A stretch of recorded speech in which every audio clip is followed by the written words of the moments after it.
सब कुछ अल्लाह के दीन के लिए लगा दिया, तकलीफें उठाई, मुसीबतें उठाई, हम तक उन्होंने दीन सही सालिम पहुंचा दिया।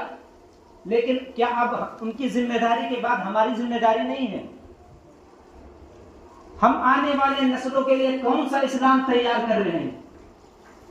हम आने वालों के लिए कौन सा इस्लाम बता रहे हैं? वही इस्लाम जो हमने सुकून और आराम का नाम बना दिया। कौन सा इस्लाम हम आने वाले नस्लों तक पहुंचा रहे हैं? हम बड़ी पाबंदी से, बड़ी आसानी के साथ नमाज छोड़ देते हैं। जब ये नमाज छोड़ते हैं, रोजा छोड़ते हैं, हमारे बच्चे देखेंगे, आने वाली नस्लें देखेंगी, सच बताओ वो इस्लाम पर अमल करेंगी? वो नमाजों की पाबंदी करेंगी?